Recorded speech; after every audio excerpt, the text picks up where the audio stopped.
I got to a certain point in my career and the corporate world where I was successful, and I did feel that I could continue to be successful, but I didn't really feel like I was helping people get to a better place. I was definitely, hitting corporate goals and making sales numbers and improving customer relationships. But at the end of the day, I really didn't feel like I was helping people. And I looked at, hey, what skills do I have that are transferable?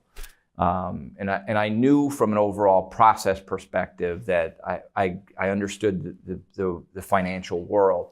And then what I've really done over the last 15 years is continue to improve my process when I meet with people to try and get as close to their goals as possible and try and define those goals, because it's always about more than the money.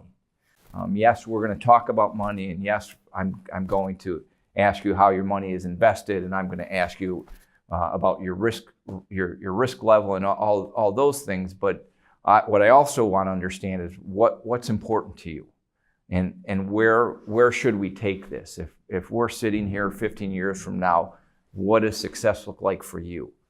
During my client conversations, we start to talk about that, which is always good. I mean, it's always good to understand what's motivating your clients. When I meet someone, we make a joint decision whether it makes sense to move forward. I don't have a quota. I don't have, I want to sign on X number of clients each year. I'll only work with people with this much money. By design, I'm looking to meet great people that want to work with me over a long period of time. What happens in my world, though, is most people, they come to me and they want to work with me after something's happened in their life. For example, someone gets divorced. Oftentimes, people change financial advisors after they get divorced. People who are starting to get into their 40s and 50s are starting to think about, hey, how is this retirement thing going to work? I think I've done a decent job, or have I? I need an independent point of view who's got my best interests in mind. And that's really what being independent is about. And I'm a fiduciary, which what that means is I have a duty to put the client's interest in front of my own.